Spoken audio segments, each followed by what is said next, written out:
teams left standing, and we got to get through the 3 teams that we have here in Clemson this weekend to be able to advance.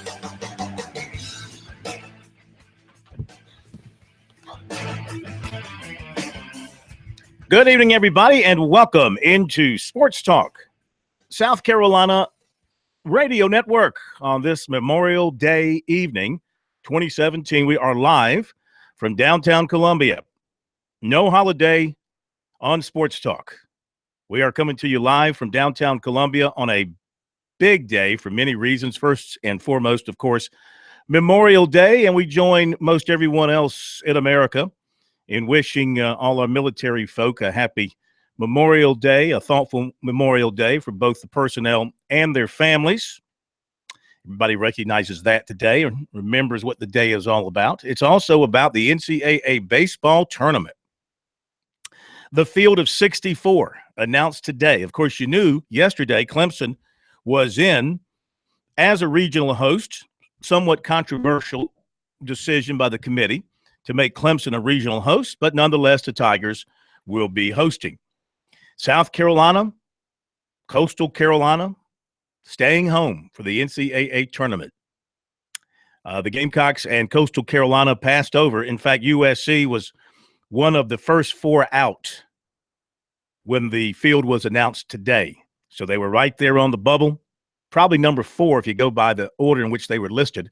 They were right there on the bubble of getting in, and they did not make it. The selection committee chairman said in a press conference after everything was done that when they looked at South Carolina, what stood out to them from a negative standpoint, winning only 2 SEC series hurt them. And number 2, they just did not think the Gamecocks' overall body of work was good enough. At number 32 in the RPI today, the Gamecocks are the highest-ranked team from an at-large standpoint, not in the tournament. And also what hurt was there were 6 teams that won the automatic bids via their conference tournaments that were not in the at-large pool, that would not have made the tournament had they not won their conference tournaments. So South Carolina got burned by that. Miami, their streak of 44 consecutive tournaments, that's a record for any sport, that comes to an end. So tough day for South Carolina. Chad Holbrook, after what they did in Hoover, going 3-2, making it to the semis, and not getting beat as badly as Florida did. Florida got beat 16-0 by Arkansas. What a day. Man, if you had the ticket for the doubleheader, unless you were a fan of one of those teams, to watch a combined 27-0, not good baseball. But anyway, they were hopeful coming out of there that they had done enough. You probably heard comments. Maybe you heard comments from Chad Holbrook afterwards. If you checked out the post game on our website, SportsTalkSC.com, you would have heard him say, with a healthy Tyler Johnson and with the bullpen set and with Will Crow and with Adam Hill set to go, they felt like they could go into any regional and win a regional and then get to a super and win there. But they're not going to get that chance, which, a couple of things stands out in my mind about this. Number one, I mean, you got to take care of your business every day of the week in college baseball. And number two, one thing they cited for St. John's getting in, and St. John's did not win the Big East. St. John's lost to Xavier in the Big East championship, had a very good record, 42 wins, and St. John's will be at Clemson. And they have one of the best offensive teams in the country. They score a lot of runs, but they're playing Northeast baseball. So the quality is not great. But the committee cited the fact that they went on the road, St. John's did, and played a lot of good teams, apparently, and beat North Carolina and beat Coastal Carolina on the road. Those were 2 wins that stood out, plus the fact that they won 42 games. The committee was not going to leave out anybody that had won 40 or more games. Everybody that was picked at large won at least 40 games. They were not going to bypass anybody that had done that. So my point is, when you play, like South Carolina, for example, you play North Carolina in that midweek game. I mean, is it not worth it to you? Maybe you still can't do it, but I mean, should you not use a frontline pitcher in that game, knowing that if you can win it because of that, come the end of the season, if things are tight, you can cite another top 50 win, which that would have been for South Carolina in this particular case. The Gamecocks ended up with 9 top 50 wins on their resume, better than many who were going into the tournament. But again, the overall body of work in the eyes of the committee, just not enough to get South Carolina this time into the tournament. So 2 out of 3 Gamecocks are staying at home. To a lot of people, that's Armageddon. It's the sky is falling and the world is coming to an end. And, you know, if you are emotionally invested in South Carolina, in the baseball team, this is a very dark day because the baseball program has been the crown jewel of sports at South Carolina for many, many years. One thing you could always count on at South Carolina was a baseball team that was going to make the NCAA tournament. After 15 years in a row, now they've missed 2 of the last 3. Tough pill to swallow. What happens next? I don't know. I don't think anything's going to happen, but crazier things have happened. But I don't think anything is going to happen. I know Chad Holbrook's going to meet with us tomorrow at noon to talk about the season. I don't expect him to offer up a white flag or give in or say, I quit. I think he has too much pride for that. He's got 2 more years on his contract, 2018, 2019, so he's got a little security there. You look at their team for next year, and a lot depends on what happens with the draft, of course. At this point in time, you don't know exactly who's leaving and who's coming back. I mean, they've got an everyday lineup wise that can come back intact if they wanted to. I don't think there's any just through the lineup right now. In the everyday lineup, I don't think there's a senior in the group. I think they're all freshmen, sophomores, and juniors. Now, some of those juniors, of course, are draft eligible and might decide to go for the draft. But considering the year they had, you know, they might be better off coming back for a senior year, though, of course, when you're a senior in college baseball, you lose that bargaining chip. You do lose that bargaining chip. But like an Alex Destino, did not have the kind of year that Alex Destino wanted to have. Jonah Bride didn't have that kind of year that he wanted to have. But if you look at them, you know, Riley Hogan returns at first. I think he's an up-and-coming, good-looking, switch-hitting first baseman. Chris Cullen returns behind the plate. He should be healthy with the knee being worked on now. He returns. Hunter Taylor can return. He's an underclassman. You got second base Tolbert or Rowe, shortstop Tolbert or Rowe. Either one of those could be back. Third base Bride is a junior. He could be back. Who knows? The corner outfield, I mean, looks as good as anybody in the country, I think, in Cortez and Olsen. Those are 2 talents. And then center field Hopkins, when healthy, you've heard what you've heard what Holbrook has said about him in terms of his athleticism. So, I mean, if they hold that bulk together and don't get ripped apart by the draft with their incoming class, the talent's going to be there in the everyday lineup. Now the problem is rebuilding that pitching. Rebuilding the pitching, because you know you're going to lose Crow, you know you're going to lose Schmidt.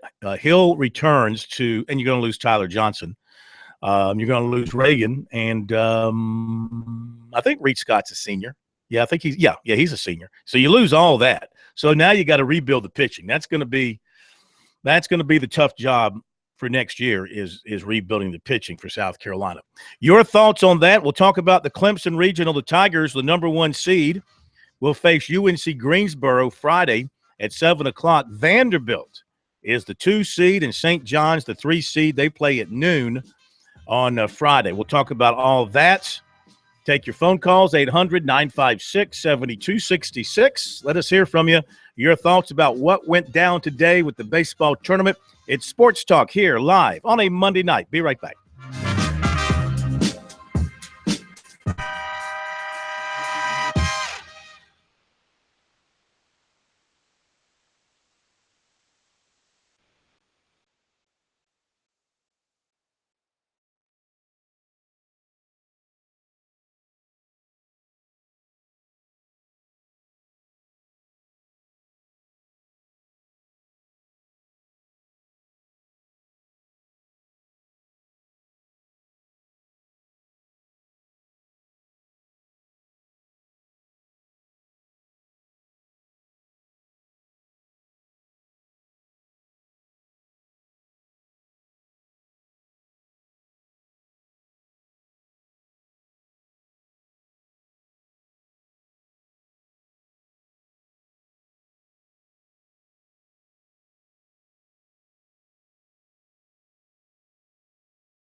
Monday edition of Sports Talk. Happy Memorial Day to you. Hope you've had a great weekend with friends and family and sports. We got so much to talk about.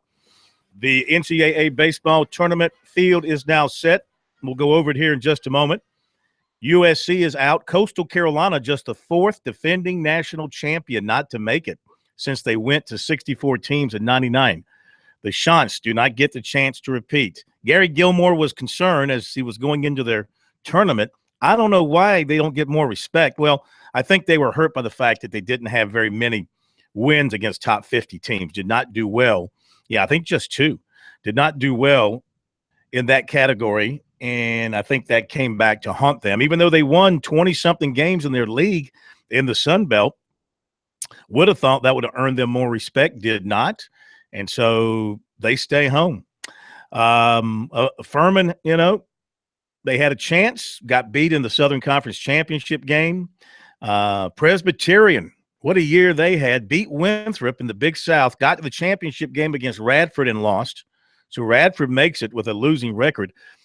3 teams are in the field with a losing record or a 500 record. Radford is one.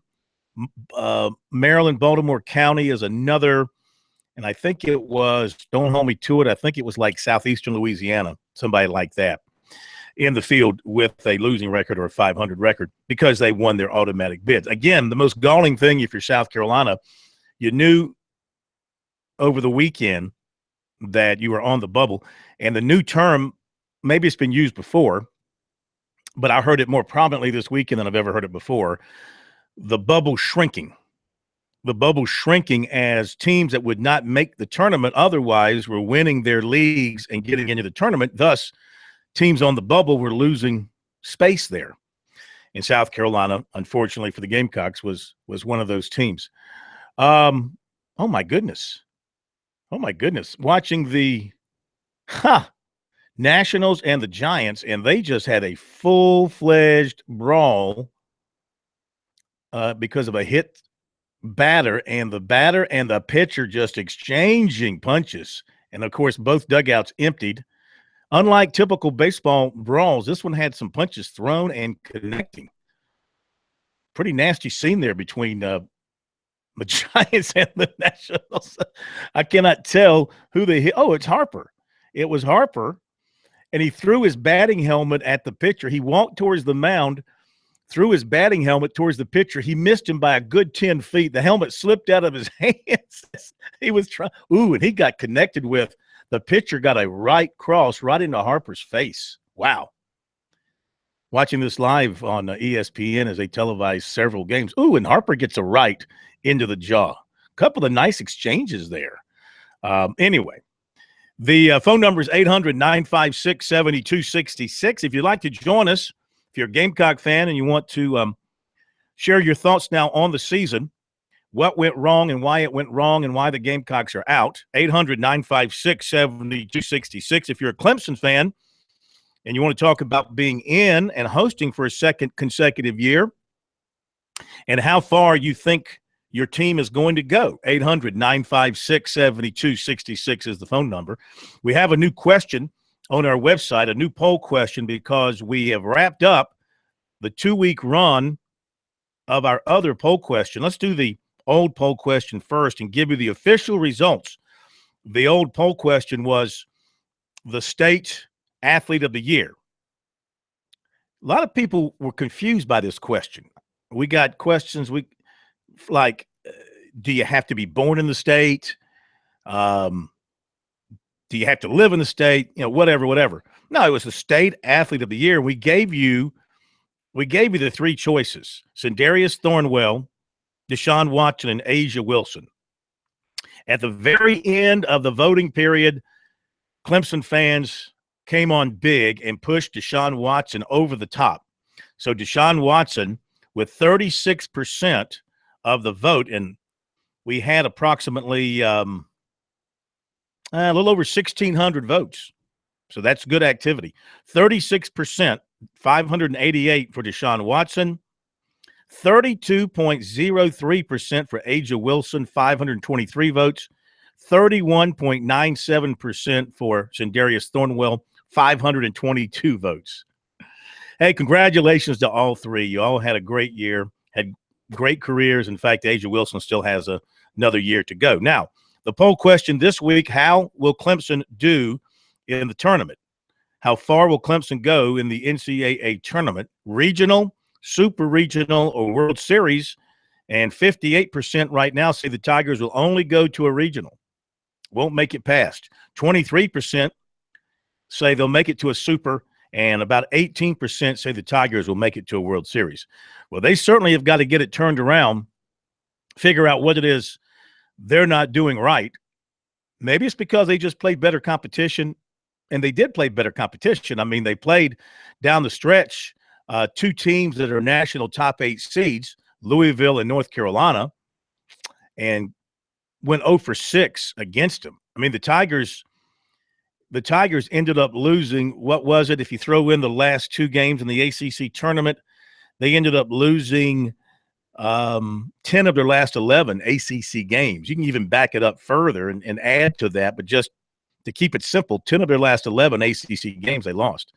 So they're definitely in a slide here as they go into regional play. Yet, when it came down, the committee chairman said when it came down, he said it was razor thin between Clemson and Virginia. Head-to-head, the two went 2-2 this year, but Virginia beat them in the ACC tournament badly. However, it came down to the fact that Clemson's non-conference strength of schedule was much better than Virginia's. Virginia's was 235, and Clemson's was like, let's see if I can look it up here real quick. It was much better. The Tigers' non-conference strength of schedule was 67. And so they looked at that as, I guess, the tie-breaking factor because Clemson's RPI is 12, Virginia's is 16, but again, 235 for non-conference strength of schedule to Clemson 67. So they took that into consideration, and Clemson gets the home site, even though they had 39 wins and Virginia had 42 wins on the season. All right, let's jump to the phones. We'll give you the field here coming up shortly. We'll hear from Monty Lee and Seth Beer. And let's go to Bob in West Columbia. First up here tonight on Sports Talk. Hello, Bob. How are you? Memorial Day. And same to you, sir. Yeah, doing fine. Okay. Well, this is how I feel.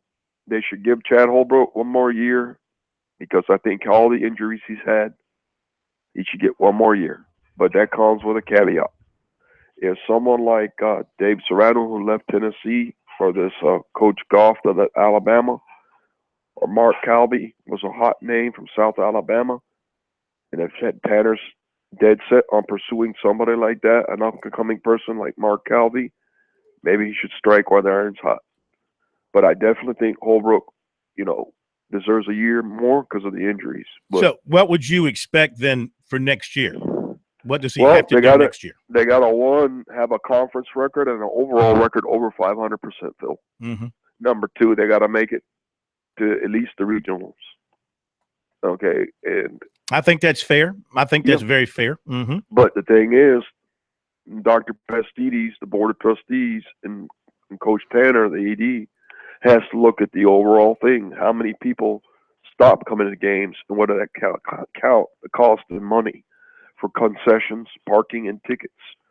So if they lost money, then it's like, okay. I don't think they lose any money because almost all the tickets are sold via season tickets. Well, that's good. They have a very lose money. In they have a very. I can't give you the exact figures, but I think they have a very small number of walk-up tickets available to any given game. So those tickets are pretty much all sold. If you don't come, they're not losing money. Excuse me. Yeah. Except maybe some parking, But outside of that, from a ticket standpoint, they're covered because they're selling. Now, you might feel it if there's a drop-off in season ticket sales after this season. But then again, maybe you'll have more for walk-up, and should the team have a good year, you'll pick that up on the walk-up side. Thank you, sir. 800-956-7266. Be right back.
right, welcome back. Sports Talk, South Carolina Radio Network.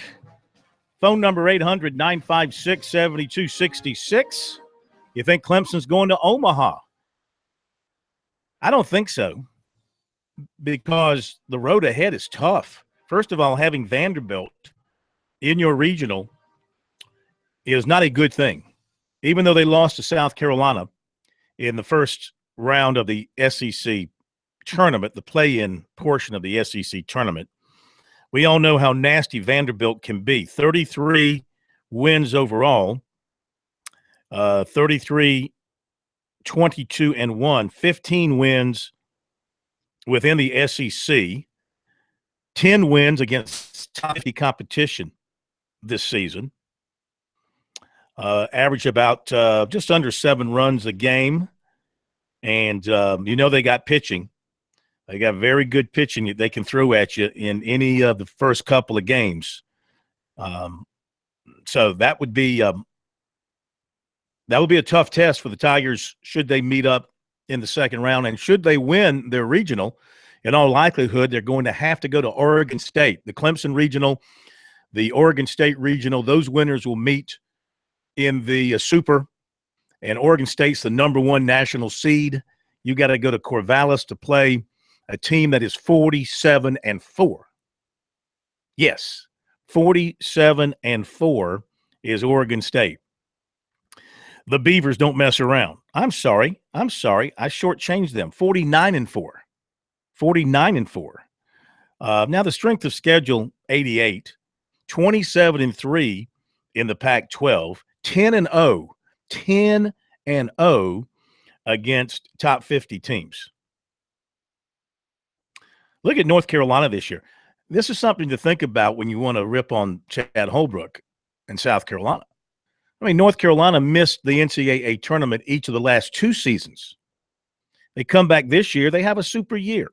They've won 47 games. They won 20 games against top 50 teams. They deserve it.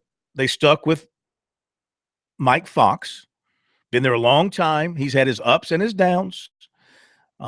Chad Holbrook was on his staff when they went to the World Series, came close to winning, didn't. And they have stuck with Mike Fox through thick and thin, and he brought him back. Baylor's in the tournament this year, and they'd missed a tournament 5 years in a row.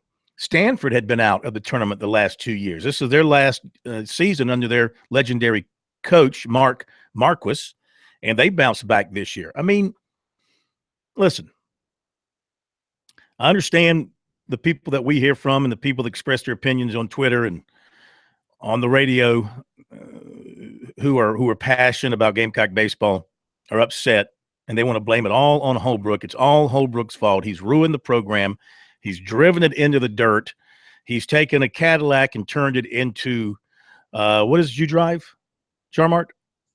No, you don't drive a Mercedes. A Mazda. Yes, he's taken a Maserati and turned it into a Mazda. Okay, so nothing wrong with Mazdas. Don't get me wrong, but no, again, I think you could say 2 seasons ago. And I'd have to go back and reflect on 2 seasons ago and look at everything to remember why they came up short.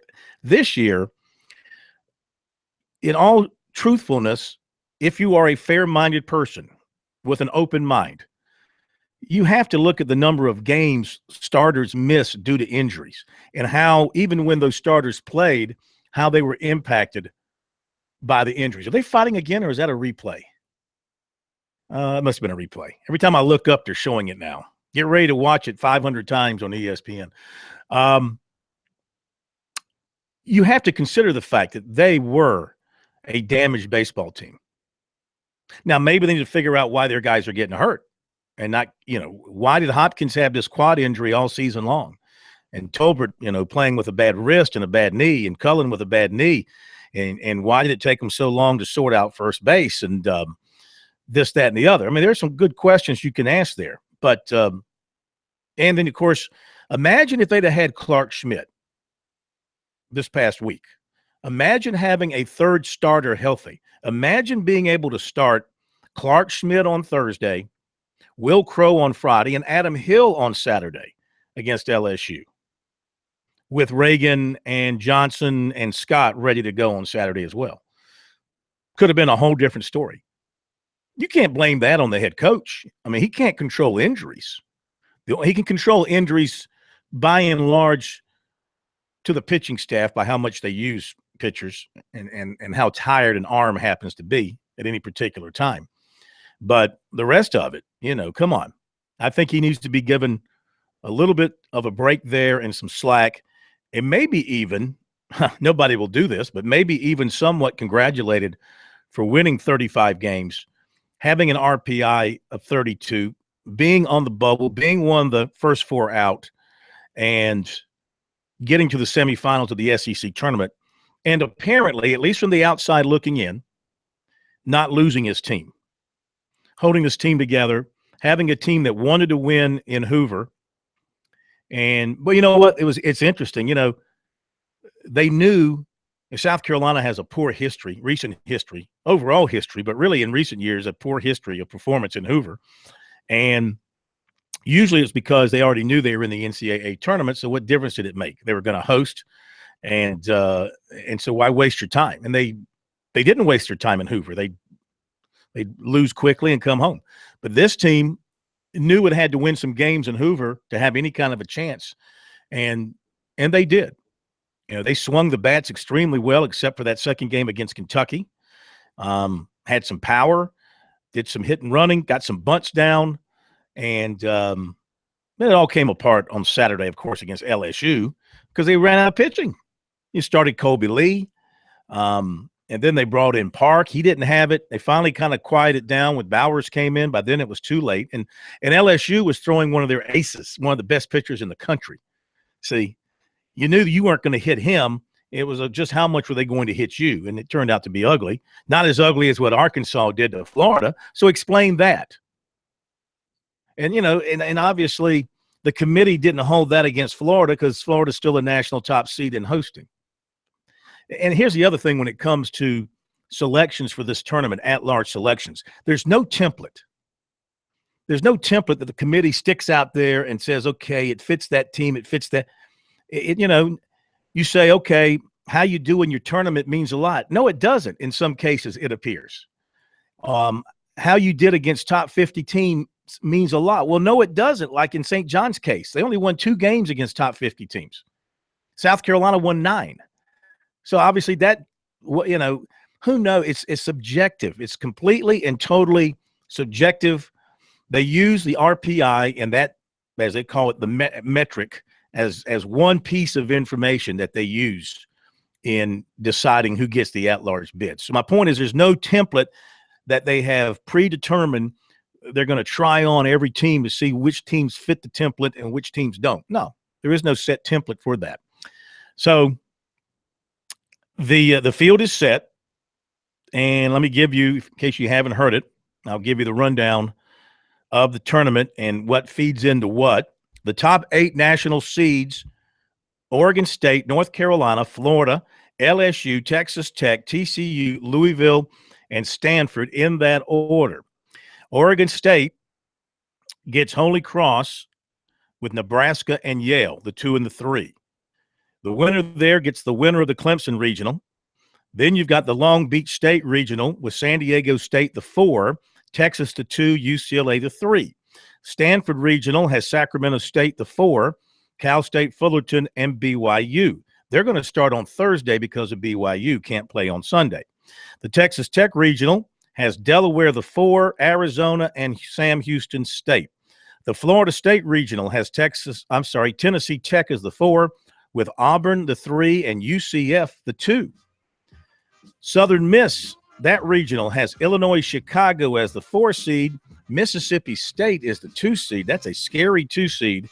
And South Alabama as the 3 seed. And the LSU regional has Texas Southern as your 4 seed. Texas Southern has a losing record. Southeastern Louisiana, okay, it's not Southeastern Louisiana. I'm wrong. They're 36-20. Texas Southern has a losing record. Southeastern Louisiana is the 2, and Rice is the 3. We'll give you the other side of the bracket coming up.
right, let me continue with the bracket. Then we're going to hear from Clemson coach Monty Lee here tonight on Sports Talk. And then, oh, yeah, we got you some recruiting.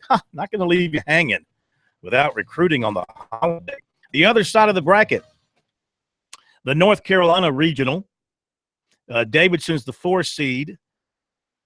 Florida Gulf Coast, the 2, and Michigan, the 3.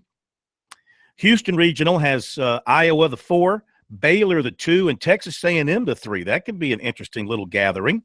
The Kentucky Regional, Wildcats are 1, of course, with Ohio, the Pete Yannities at number 4, Indiana's 2, and NC State is at 3. The Louisville Regional, Louisville, the 1, with Radford, the 4, Oklahoma, and Xavier. And the winners there, Louisville and Kentucky.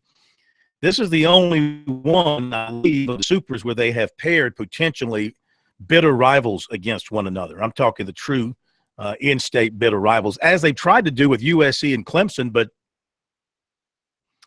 I don't think they've ever gotten to the super regionals against each other. They've been in regionals together, and they've been paired to get to super regionals, but one side or the other failed to get there, if my memory serves me right.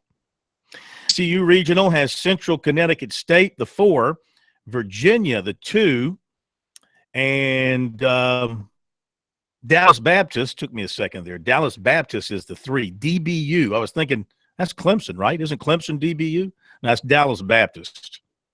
All those hype videos are getting to me. The Arkansas Regional has Arkansas, the 1, Oral Roberts, the 4, Missouri State, 2, and Oklahoma State, 3. Now, as these were playing out, South Carolina standpoint, I was thinking Carolina could end up maybe in Louisville or maybe at Wake Forest. Those are the 2 places I thought they might drop them in if they were going to pick them. Didn't happen.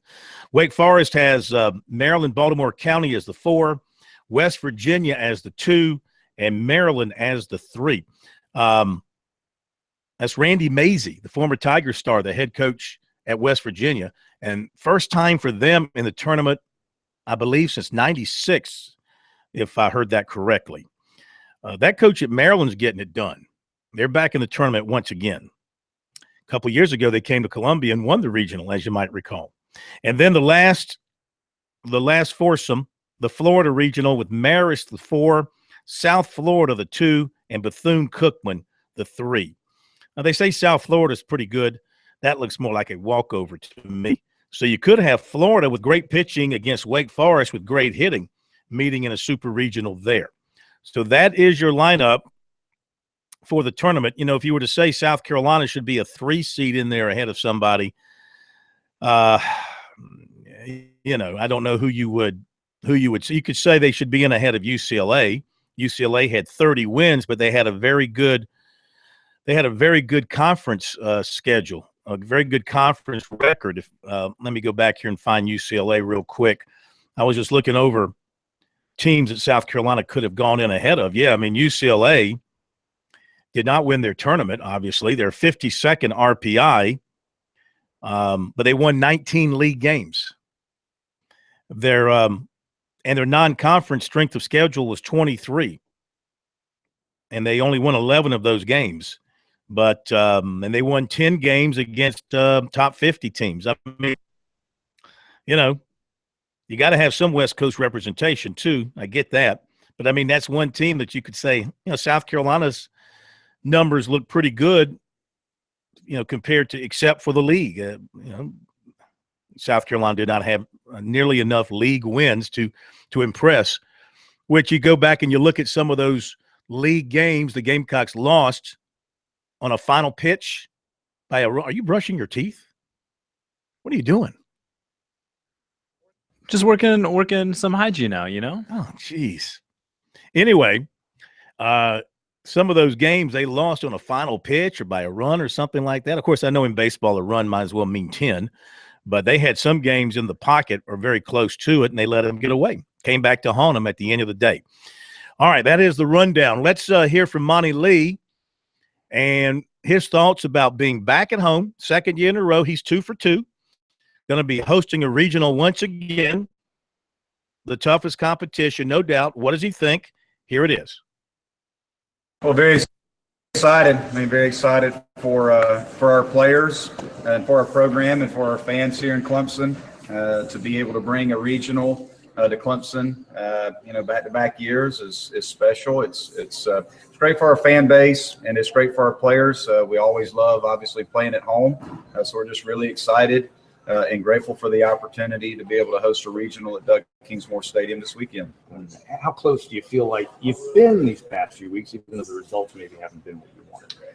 Well, we all know we went through a tough stretch, and I mean, just look at there for a few weeks, we had a number of games where we lost by 1 run, 2 runs, where if we have a good at bat or we make a play or we make a pitch, we win the ball game.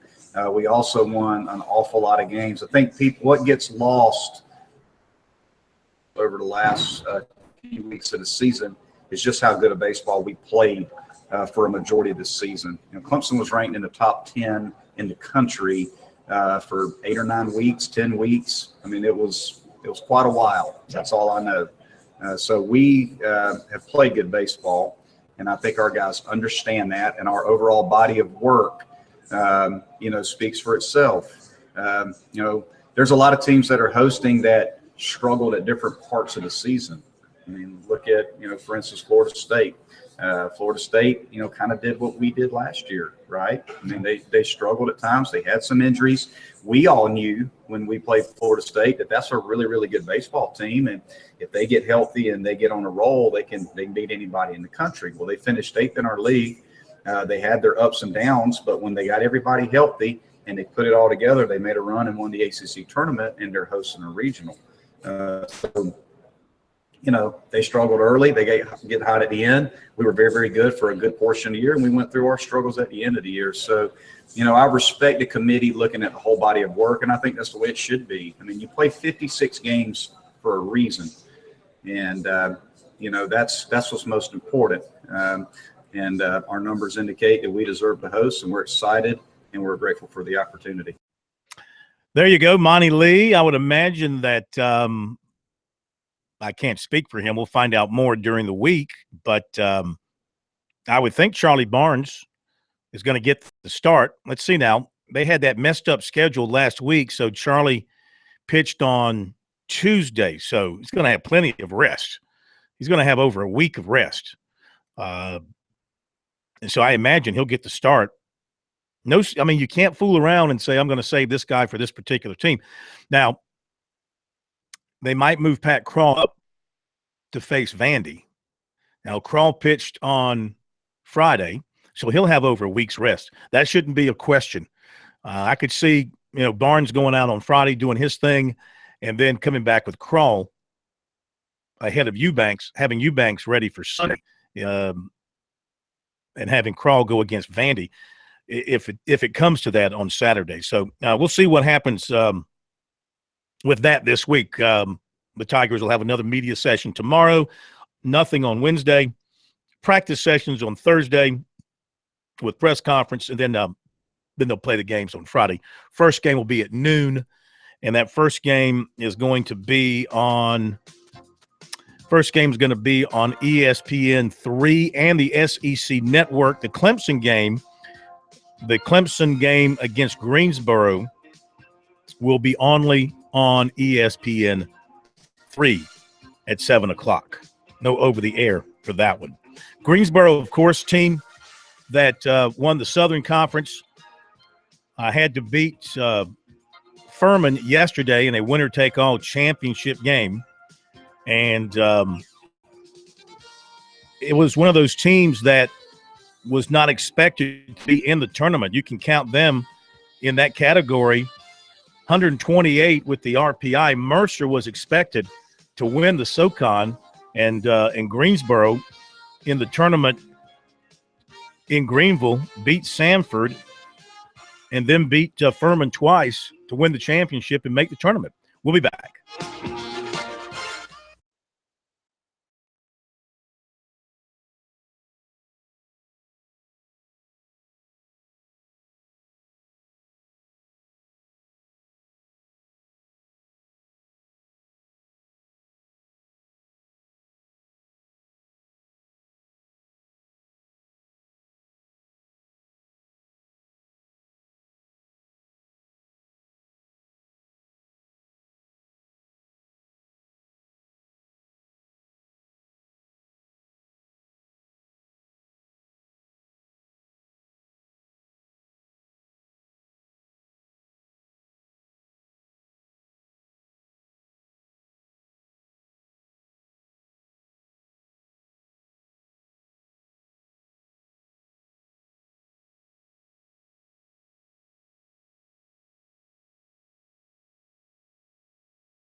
Let's see here. Make sure I don't repeat myself here.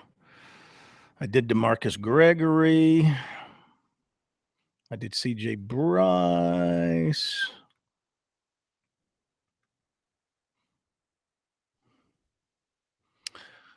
Who else did I do?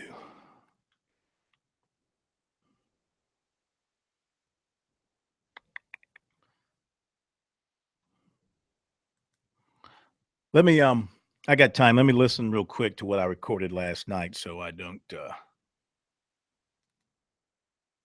repeat myself.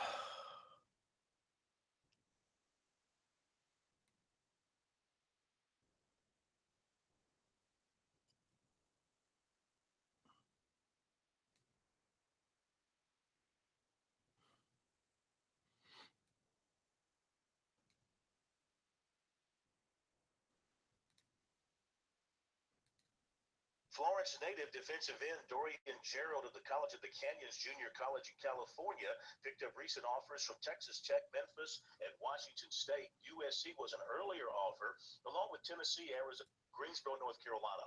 Announced his top 10 list of USC, Ole Miss, NC. That's not it.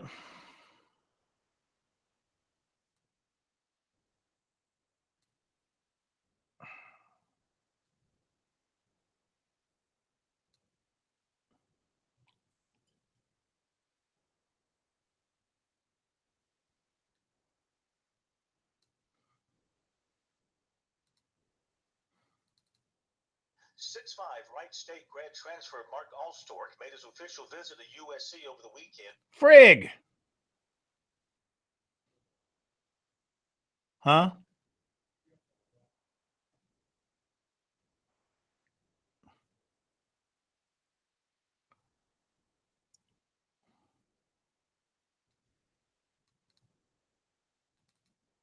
Saturday was a big day for Clemson football. Yeah. Yeah.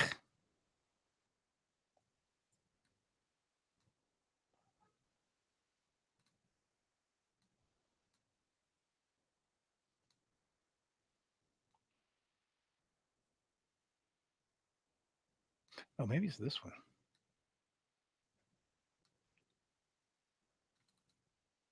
Darius Thornwell scored 11 of his game-high 20. That's not it.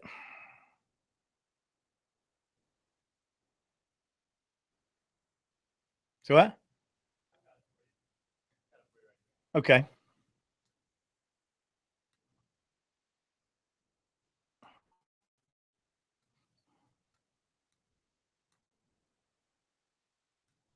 You can play it?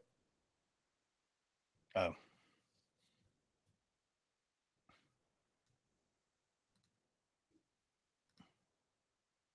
Shit, we may have to wait now.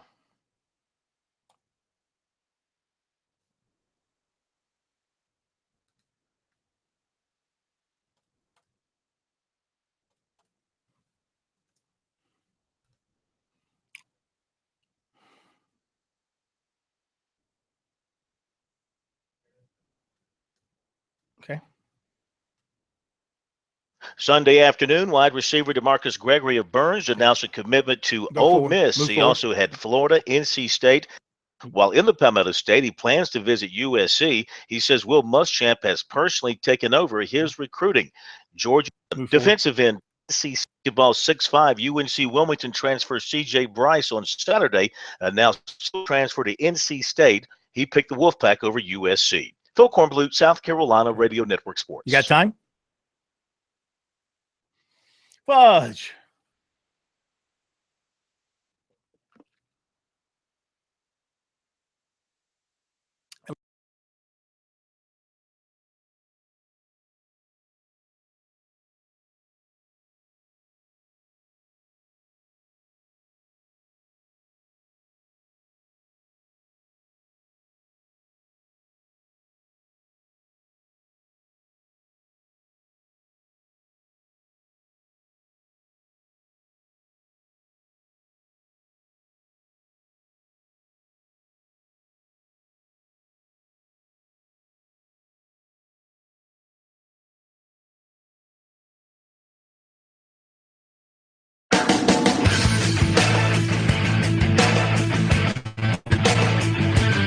Live from Columbia, this is Sports Talk on the South Carolina Radio Network. Be a part of tonight's show.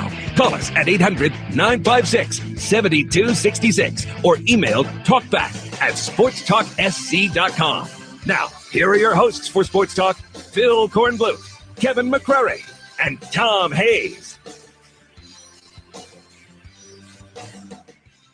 It is Sports Talk, Memorial Day night, 2017. Good to have you with us. Phil Kornbluth in our downtown Columbia studios.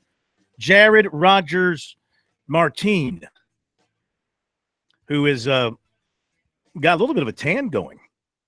Hanging out on the coast over the weekend at the lake. What were you doing? Yeah, I was at Lake Murray testing out new sailboats. Lake Murray Yacht Club invited us on out to just go try their sailboats, see if we wanted to start racing. Who is we? Like, you got a female counterpart? Or? It was my roommate, and then we had four female acquaintances with us. And, 2 guys, 4 girls. Yep, and Ray, Ray out there. I like your odds. So I like your odds. It was a fun time. Yeah, I don't know anything about sailing. I was the only one that didn't drive the boat. Everyone else had a. Well, I hope you were paying attention a couple of weeks ago when Captain Downer was in here talking about boating safety and what the colors of the lights mean on the bow and the stern. And I did actually use that knowledge out there. They were like, "How do we know when 2 boats are coming at each other?" I was like, "Oh, Captain Downer, he told me." And what do you remember? If you see the red, you must stop. If you see the green, you have the right of way. And left, oh, this is when it gets tricky. But you have to hope the other guy knows that too. Nah, that's the real trick. No, so then I use the other method is where you just wave until you either get the bird, and that's how you know you need to stop. It's always better to stop and play it safe. Get to recruiting, of course. The note nationally today: Tiger Woods arrested on a DUI charge early this morning in Florida. He was booked into jail, released at 10:50 on a PR, and they put out his mugshot, of course. I tell you, no mugshot of a DUI looks good. He looks tired. The eyes look heavy. His worst of all. His was pretty bad. He looks, he looks like Tiger Woods, who's like thinking about what have I gotten myself into now. And so we don't know anything more than that. There's been no comment from his agency or for him or anything like that. And, who knows? Who knows what this is going to mean to Tiger? Does it mean he has a drinking problem? Does a DUI mean that? Was it I'm not trying to, by any means, categorize DUIs. DUI. Obviously, he was above the limit in Florida. But, I mean, was he like just had a couple of beers and he was over the limit, or was he just sloshed? Was he just totally, drunk? So, anyway, another setback for him in his personal life, not related to his golf career. On to the Major League Baseball scoreboard. Of course, this being Memorial Day, Major League Baseball to the forefront. A lot of games this afternoon, and games going on right now. Mid-ninth, Nationals shutting out the Giants in San Fran, 3-0. Bottom ninth, Diamondbacks and Pirates, 3-3 in Pittsburgh. After 7, the Padres lead the Cubs, 5-2 in San Diego. Orioles beat the Yankees today, 3-2. Judge did hit his 17th home run. That cat's fun to watch. The Astros bombed the Twins today, 16-8. Let's see. Anything else final? Yes, Dodgers beat the Cardinals, 5-1. White Sox beat the Red Sox. That's good news. White Sox beat the Red Sox 5-4. Always enjoy reporting Red Sox losses. Almost enjoy that as much as I enjoy reporting Yankee wins. I still enjoy, complete honesty, I still enjoy reporting Yankee wins the most, but if I have to report a Yankee loss, it's somewhat offset by reporting a Red Sox loss. So, hasn't been a total loss today. Par. Beg pardon? Par for the course there today then, because the Yankees. Yeah, Yankees lost. Right. That's why I'm saying it takes away some of the hurt. Mariners beat the Rockies 6-5. Indians over the A's 5-3. Mets beat the Brewers 4-2. scoreless in the first. Same with the Phillies and the Marlins. Everything else is still to come, including the Braves and the Angels. Tehran on the mound tonight for the Braves. The Braves in second place in the division, if you haven't noticed. Still 6 games under 500. But no doubt playing better baseball than expected going into the season. Also a shout-out to Kevin Kisner for his win at used to be the Colonial, whatever they call it now, the tournament out in Fort Worth. Great win for him. Second win of the season for the Aiken native, who's playing some great golf, so congratulations to him. Frank DeFord died at 78. Now, if you're a longtime subscriber to Sports Illustrated, you loved Frank DeFord. Boy, was he a great writer. And he died on Sunday in Key West, Florida. First began writing for SI in 1962, not long after graduating from Princeton. And he just was a great writer. Just no other way to put it. Just was a great writer. I met him one time. He came to Columbia many years ago to speak, and I got a chance to interview him. This is many years ago. He was just as nice as he could be. So hate to hear that because he was a great talent and just wrote with a sense of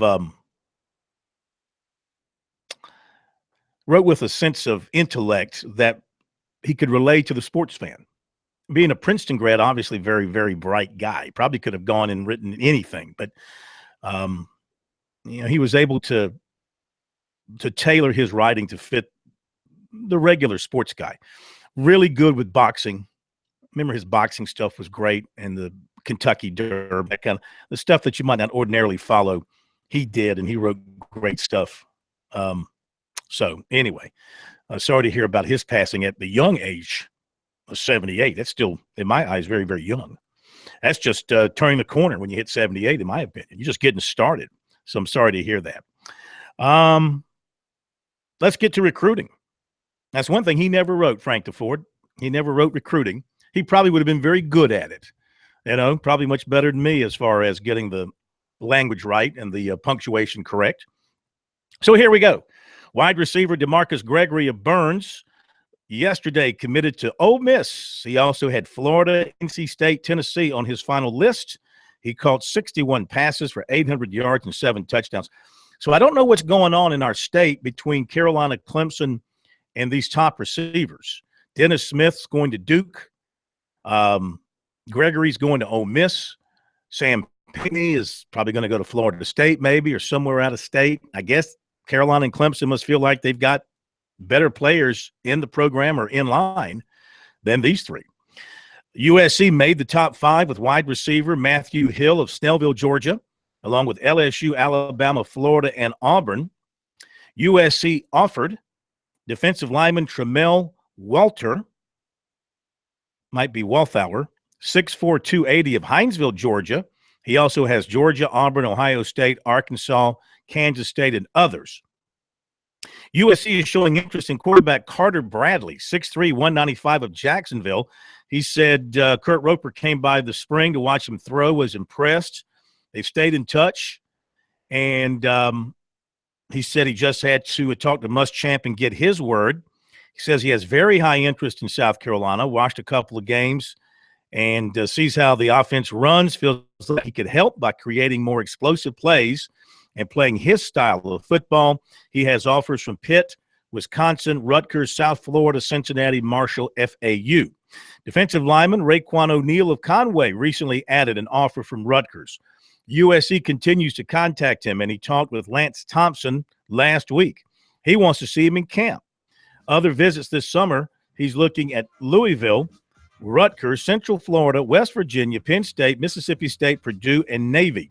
USC target quarterback Tyler Shuck, Chandler, Arizona, was offered by his hometown school, Arizona State. Chandler is just down the street from Tempe.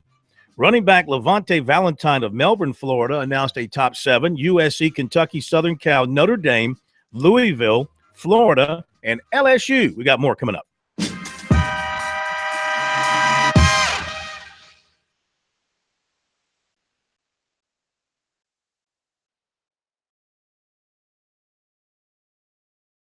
Feel up to it.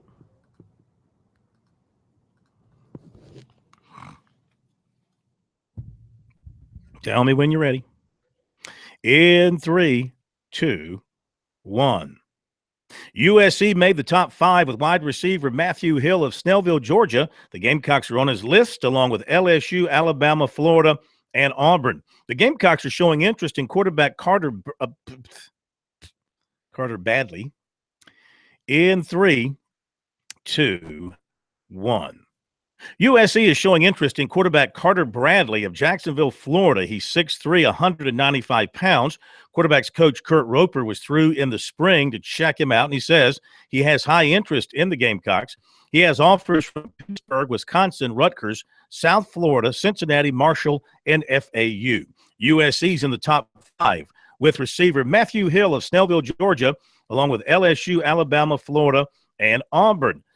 Running back Levante Valentine of Melbourne, Florida, has USC in his final 7 with Kentucky, Southern Cal, Notre Dame, Louisville, Florida, and LSU. And linebacker Shane Lee, a 2019 prospect from Baltimore, has a short list of 18 that includes Clemson, along with Ohio State, Michigan, Nebraska, Penn State, UCLA, Alabama, and others. Phil Kornblut, South Carolina, Radio Network Sports. I don't know. I didn't feel long. I know long. Go back. USC is showing interest in quarterback Carter and Auburn. The Gamecocks are showing interest. USC is showing interest in quarterback. The funniest part of that whole fight was when he threw the helmet and the helmet goes off to the right. Yeah. Boy, he was pissed. Huh? Over 60? USC made the top 5 with wide receiver Hill of Snellville, Georgia, along with LSU, Alabama, Florida, and Auburn. Running back Levante Valentine of Melbourne, Florida, has USC in his final 7 with Kentucky, Southern Cal, Notre Dame, Louisville, Florida, and LSU. And linebacker Shane Lee at 20. Huh? Okay. Yeah, cut that out. Even though that's an all and USC others. Report. Phil Kornblut, South Carolina, Radio Network Sports. Phil Kornblut, South Carolina, Radio Network Sports. That was here. Watch this. That's just too funny.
All right, let's continue with the remainder of tonight's recruiting reports here on Sports Talk.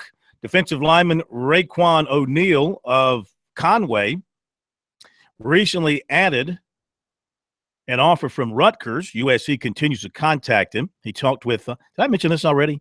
Why do I think I already said this? He was in touch with Lance Thompson. And, yeah, I did mention this, and he wants to see him in camp. Moving on.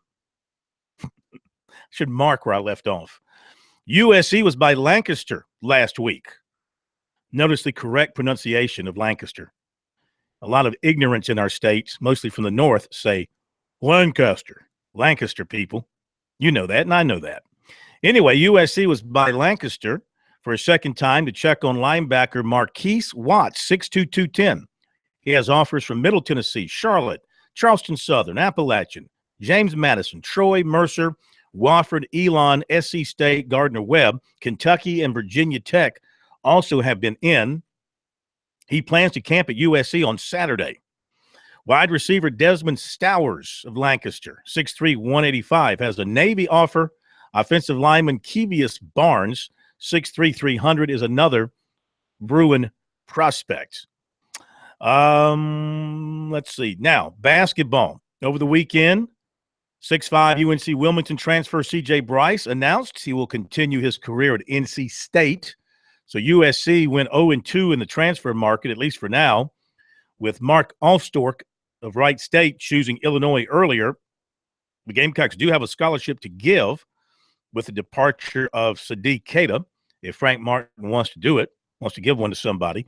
USC women are picking up a grad transfer. Lindsey Spann. She'll be immediately eligible for the Gamecocks. 5'7", combo guard.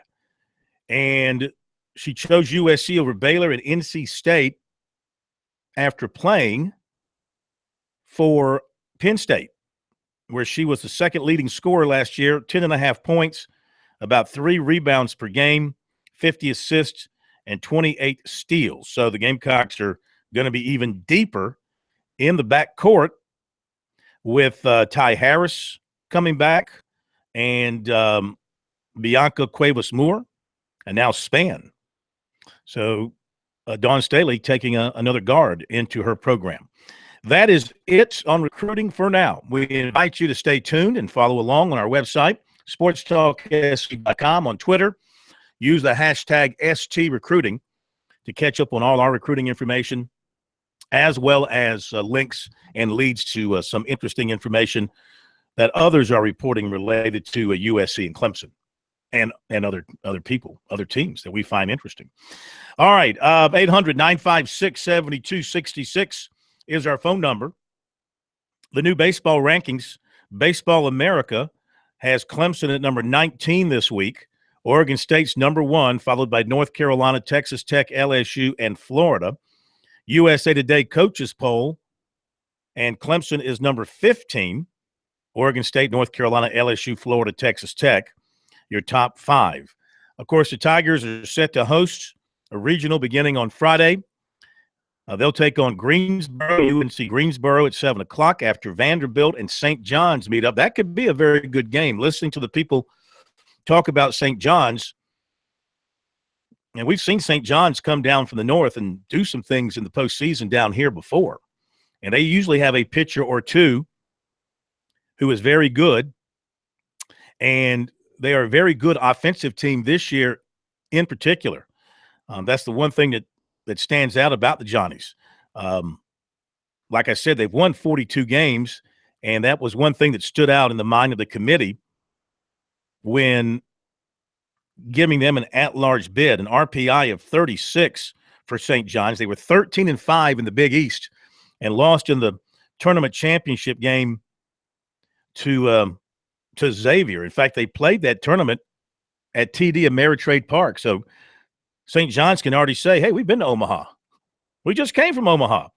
But, I mean, they're playing teams like Georgetown and Villanova and Seton Hall and Farley Dickinson and New York Tech, who was 5-36. I mean, it's, you know, they play a weak schedule, but they did back in February come down and beat Coastal Carolina 7-4. They and that was at Baseball at the Beach. Yeah, they came into South Carolina. They played several games early in the year in our state, beginning February 17th. They beat Western Carolina 14-3. And then the next day in Myrtle Beach, they beat James Madison 13-1. Then the next day they beat Richmond 7-3.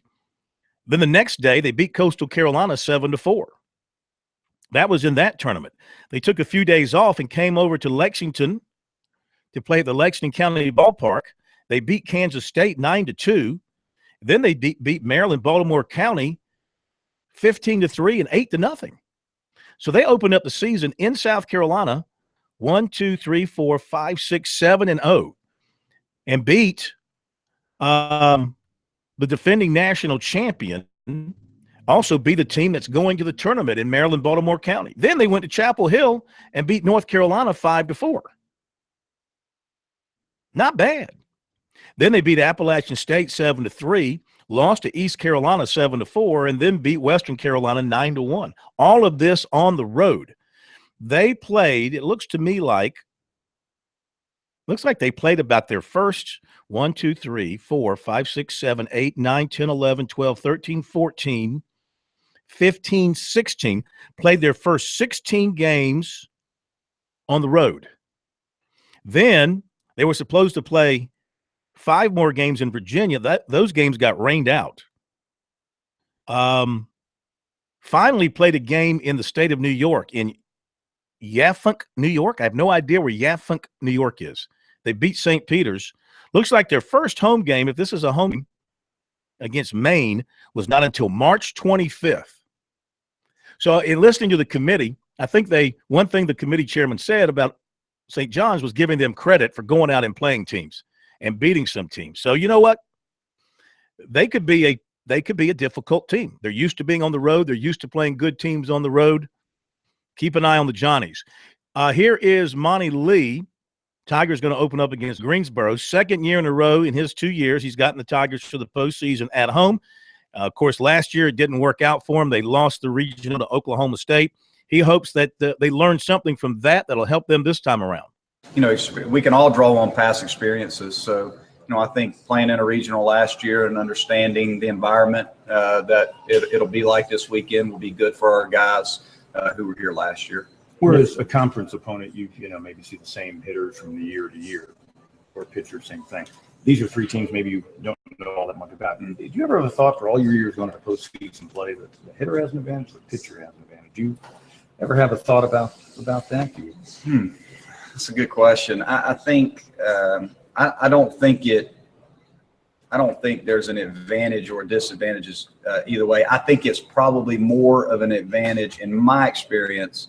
It's been more of an advantage to the hitter not knowing a lot about the pitcher, as opposed to the pitcher not knowing a lot about a lineup. I think a pitcher, for the most part, by this point in the year, is going to do what he does.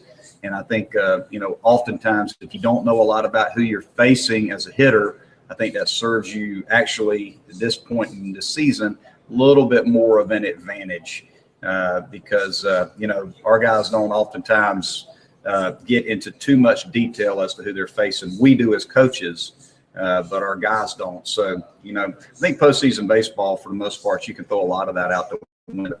I mean, it really just boils down to who out-competes who and who out-executes who. In terms of flipping the switch, what's your message going to be to your team when you walk out there to practice today? The big message for me is it's a new season. I mean, the postseason is a new season. It's completely different, than the regular season. It's a different schedule. It's a different atmosphere. It's just completely different. So, you can take what we've accomplished and what we've done in the regular season, and now you can throw that out the window. It's 64 teams left standing, and we got to get through the 3 teams that we have here in Clemson this weekend to be able to advance. So, at the end of the day, our message is going to be compete as hard as you possibly can. All right, Monty Lee from earlier today up at Clemson. Be right back.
Hey, we thank you for being with us here on Sports Talk on this Monday night. I know you got a lot to do, a lot of plans in mind, cooking out perhaps, eating heavily, a lot of barbecue. Gosh, did I eat barbecue in Alabama this past week?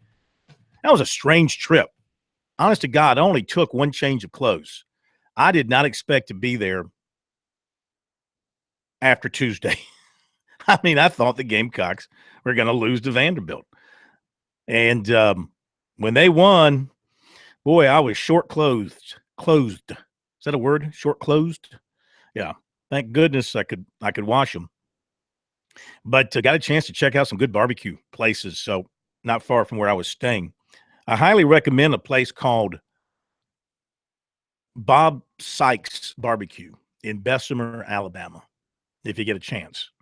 Of course, all these barbecue places in Alabama, they all have the Alabama football motif, the pictures and the autographs and helmets and jerseys, all this. They're all eaten up with Alabama football. But the barbecue was awfully good, awfully good. So it was a strange trip in that I'd have to check out of the hotel. I never knew how long I was going to stay. Well, after the Gamecocks got into double elimination, I knew I was going to be there a couple of more days. But after that, I had to check out of the hotel, check back in, check out, check back in. They started calling me by my room number because I always got the same room. That was a very weird trip because the Gamecocks just kept doing the unexpected, sort of like the basketball team. When the basketball team went to the to Greenville for the opening rounds of the tournament, didn't expect them really to beat Marquette or Duke, certainly not Duke. And they just kept winning. They go to New York, the road here, not. And then, of course, on to Phoenix. So, anyway, enjoyable, but weird nonetheless. If you want to join us, 800-956-7266 is the number. Email talkback@sportstalksc.com, and on Twitter, @SportsTalkSC is how you can reach us on Twitter. South Carolina, if you haven't noticed on Twitter, has put out its latest hype video. This is about basically Jake Bentley being the next Gamecock legendary quarterback. These videos they're all nice and fun to look at, and you got some talented people putting them together, but really, what do they mean? I mean, you're trying to recruit people with these videos, and if it were that simple, you'd never have to go on the road, never have to go evaluate. Guys would call you up and go, I just saw your hype video. I want to be you. I want to be one of yours. They're selling season tickets. That's all those are for. They're selling tickets. Oh, come on. That's all they're for. Are the fans – you think the fans think any team is going to be better than it normally is by virtue of watching a hype video? No, I don't think it's a better or a worse. I think it's just an excitement, and it's just a reason to get them to think about the Gamecocks when there's no news.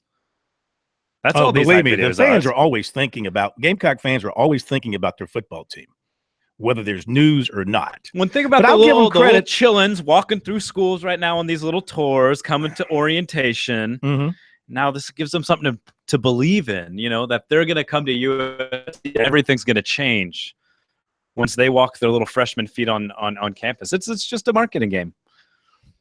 It's not for recruits. It is for recruits. What are you talking about? These sports videos, it's all for the recruits. I mean, that's what it's geared towards. They know that Johnny Jump Shot or Frankie Fast Feet, they're out there looking at Twitter and they click on this link and they see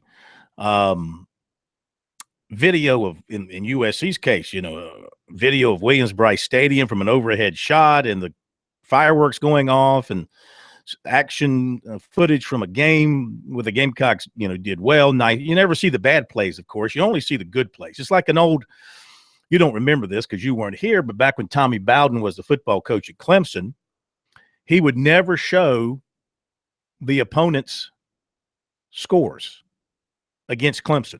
You'd watch one of his Sunday shows, you thought Clemson won every game 50-0. when in actuality they were losing some games during that time as well. But you never saw that. You only saw the good Clemson stuff. And then Tommy, of course, could name the player, name his parents, name the coach, and all that, all for recruiting purposes. Good for him. And that's what these videos are as well, building up the good stuff. And now, South Carolina's trying to catch up with the ringleader in this form of promotion, and that's Clemson in these parts. I mean, Clemson jumped on social media harder than anyone when somebody realized, hey, you got all your high school football recruits living on Facebook and Twitter. Let's start putting these videos on there. And they would show the Tigers working out and sweating and trying to convince you that we here at Clemson, we work harder than anybody. Nobody works harder than us. Well, in actuality, all the teams work hard. They all sweat. They all bust it. Okay. Now, some are a little more devoted than others, maybe involuntary sort of things. But Clemson has more talent. And hard work combined with better talent equals wins. They've had more talent than most everybody they've played in recent years. That talent divide might decrease some here moving forward, especially, on the offensive side. And I have to point at quarterback. And maybe I shouldn't say talent, experience. Now, Deshaun Watson took over as an inexperienced quarterback, but his talent was so supreme, it did not matter. Does Clemson have a quarterback now who can do that without the experience, but the talent is so supreme that it doesn't matter? Kelly Bryant, Hunter Johnson, Zarek Cooper, is one of those three like that? Time will tell. I don't think so. Others don't think so, but some people do think so. We had Ramon Robinson on, who trained Kelly Bryant, thinks Kelly Bryant's an excellent quarterback, can do the job. Time will tell. I haven't seen it from Kelly Bryant from the times I've seen him play. I've seen a guy who's a tremendous athlete who can take off and run with the football. I haven't seen a guy that can stay back. You don't have to stay in the pocket in Clemson's offense very long, but you got to stand back there for a little bit and read the defense and throw the ball to the right place. Speaking of that, to the SEC, they've come out with new odds on the SEC championship for this year. Bet Online has released conference title odds for the Power 5 conferences. And so here are the odds for the SEC teams. This is the only one I've seen for the SEC. So Alabama is at minus 160. I'm not a big gambler when it comes to that kind of identification. I guess that means they're a pretty strong favorite, minus 160. Auburn is second at plus 500. LSU is third at plus 600. Georgia is fourth at plus 700. Florida is next at plus 1,000. Then Tennessee at plus 1,400. Then it's Texas A&M at plus 4,000. Then Arkansas. Then Ole Miss. Ole Miss and South Carolina actually are tied at plus 6,600. Yeah. Then Kentucky, Mississippi State, Missouri, and Vanderbilt rounded out, according to Vegas, and those odds on the SEC. And, Alabama, I think that's justified. Quarterback is back. Some of the receivers are back. Tight end's gone. Some key players on defense gone. Some very good players on their defense are gone. But the quarterback is back. And I think Jalen Hurts is going to be probably a quarterback. Plus, they have a hot shot mid-year enrollee freshman who's supposed to be outstanding. You're pointing at me. You want to say something? No, you're saying hot shot. So I was giving you the By hot the way, shot gun flick. Can I mention this? Starting tomorrow night, right? Tomorrow night, we're going to start previewing opponents for USC and Clemson for the upcoming season by talking to people who cover those schools in some form or fashion. And we begin with Clemson's opening game tomorrow night. We'll have somebody from Kent State. Yeah, Bill Conley from SB Nation. He just covers Kent State from time to time. He's been All right, be right back.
So I think the biggest thing for us is throughout this week, just knowing that, it's just a brand new season.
Back we are, Sports Talk, South Carolina Radio Network. Don't forget, anytime that you lose us over the airwaves, which of course we hate when that happens to you, but it does happen from time to time for good reasons. And if you do lose us and you want to stay with us, we recommend that you jump to our website, SportsTalkSC.com, and you can pull up the video feed of the show with very good audio quality. It's a YouTube feed. Should you miss a show, you can go to our YouTube channel on YouTube and find us and pull up any of our shows. They're all archived there going back months, if not years. You can also find us via our stations scattered about on iHeartRadio and the TuneIn app. So no excuse for not following us here on Sports Talk on a regular basis. Final preview of Clemson's regional from earlier today as the Tigers talked about, well, they knew they were going to be a host as of yesterday, and today they found out their opponents, UNC Greensboro on one side, St. John's and Vanderbilt on the other side. Seth Beer, of course, so much will be expected of him in the postseason.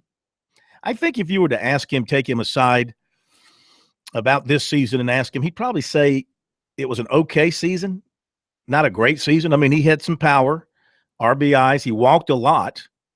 That's tough. Teams are pitching around him. Just didn't have the batting average at a level that I'm sure he wants it to be at. However, as he told the media, postseason is wiping the slate clean. It's a fresh start, and he's looking forward to it. So I think the biggest thing for us is throughout this was knowing that, it's just a brand new season. This is all starting over again. We're starting at square one. Nothing else matters. Nothing in the past. And I think that's kind of almost a little bit refreshing for us. Because throughout the season, it's just a long season. And you start out hot, and you go cold, and obviously mentally it kind of creeps in your head. So we're back onto the square one, and it's like starting a whole new season again. When you get to this point, do you think the hitters have the advantage or the pitchers? Again, you haven't seen these teams, they haven't seen you, you can study film, but it's not like a year ago you saw St. John's pitchers or maybe in North Carolina you saw them second. I think it varies. It varies. Hitters become hot early in seasons sometimes and sometimes late. And I think it can vary, and I really think it comes with pitching too, because some guys, for teams might not be pitching as much earlier in the year, and then are asked to pitch more later in the year, and because they figure something out. So I really think it varies. I think there's no advantage. When you're facing guys throwing mid to upper 90s in some cases, I don't think there's ever an advantage for either guy. Or when you're facing some of the best hitters throughout the competition of the regional, and starting to face these really good teams, they're there for a reason. And I think that no one has an advantage. Sorry if you've already been asked this. What were you doing last night when they announced the regionals? I was sitting actually at a barbecue with my families and friends, and I was just, I was obviously, it was in the back of my mind, but I was focused and ready to just do whatever I needed to do to prepare myself to get ready if we were traveling or if we were staying or whatever. I remember my girlfriend tapped me on the shoulder. She's like, "Seth, you guys made it." And I said, "What do you mean?" She's like, "You guys are hosting." I said, "Awesome." I turned, I said, "We're ready." And I said, "We're ready to go." And she goes, "I know you guys are." So I think we're just going to go out there and compete the best we can. I think this is a refreshing thing for us. And I think it's one of those things that we want to go out there with that chip on our shoulder and just show people that we are here to compete. Did it surprise you when captain told you that? Yeah, of course it did, but I'm trying to hide it going, yeah, I knew that the whole time. But obviously you don't want to think one way or the other. So I was trying to keep even keel as much as I could so I wasn't shocked by any kind of result might have happened. So, it was more exciting than anything. I love playing in front of this home crowd, and I know all my teammates do too. So just being able to bring that back from, all the memories that I had from last year in the regional, and, we get to start some new ones. Because of the record, when they were talking you down over there, what was running through your head as they were saying those things about y'all? There are always going to be people that are going to say stuff, and that's just part of it. But in my mind, and I know the rest of our team and our coach's mind, we like to have that chip on our shoulder. We like to have that. We carried that almost all of last year throughout the whole year. And I think that's a good thing for us to have. It as something for us to drive us. When we're running on fumes and it's the last part of the season, that's the stuff that's going to drive us. Throughout these practices and going to these games in those late innings. That's what's going to drive us. So honestly, I take it as almost a little dose of we're going to have the next little extra bit of confidence going into these games because we got something else pushing us. All right, Seth Beer and the Tigers will continue with their practices tomorrow, Wednesday, Thursday. Of course, the action will begin on Friday. Congratulations to Limestone. The Saints won another Division II lacrosse championship over the weekend. So congratulations to Limestone getting another trophy. Tomorrow begins the SEC spring meetings down in Destin, Florida. Wait and see what comes of all that. Of course, at the end of the week, they'll announce how much money each team will be getting, what size check the league will be cutting to each team.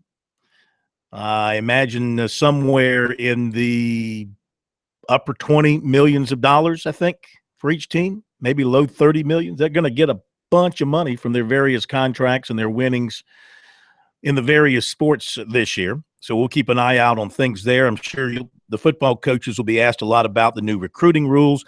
I haven't heard from one coach yet who likes them. Which, I mean, if the coaches don't like them, then why make the rules? Why go through and creating these new rules if – I'm not saying every coach doesn't like them, but the coaches I've heard from, SEC, ACC, where I've heard comments – they don't like them. They think it's crazy to have official visits in the spring and you can't sign until December. They just don't see the logic in that in particular. They don't see the logic, some of them, in having to recruit 12 months out of the year now, even though there'll be an extended dead period in there with social media and everything. You still have to recruit. And now you're going to be bringing kids on campus for official visits in the spring and also their visits during the fall. Particularly tough in the spring, and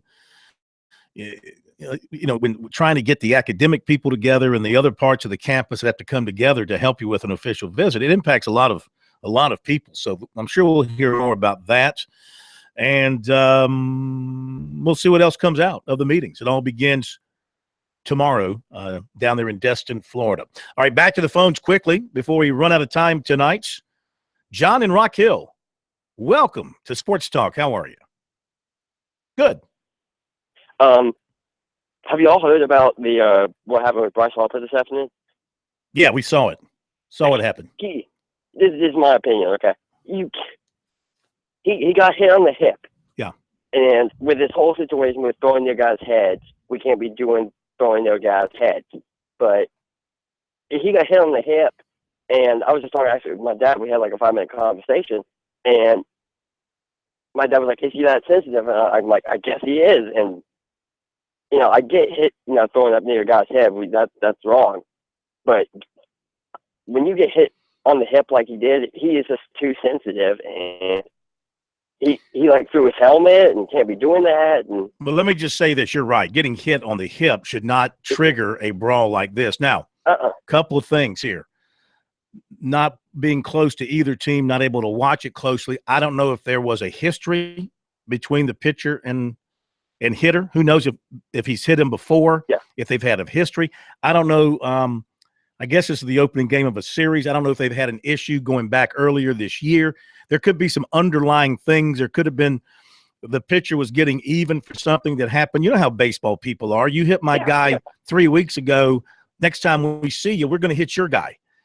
So I don't know if that's the case here or not, but whatever the reason, it set him off. And the funniest thing, and thank you for your phone call, I mean, it wasn't your typical baseball fight because there were punches landed between the hitter and the pitcher. They actually got to each other's faces. But the funniest part was after Harper got hit, he starts to walk towards the mound, and he takes off his batting helmet. He tries to fling it kind of sidearm at the pitcher, and the helmet slips out of his hands. He was probably sweaty. It slips out of his hands and goes flying off to the right at about a 45-degree angle, not even anywhere close to the pitcher. So, all right, listen, thank you so much for joining us tonight, wherever you are and whatever you are doing. Happy Memorial Day to you once again. We'll be back to normal in some form or fashion. We'll have Chad Holbrook for you tomorrow. More from Clemson. Fred Jordan's talking to the media tomorrow about his retirement. We'll have all of that for you tomorrow night. We'll see you then.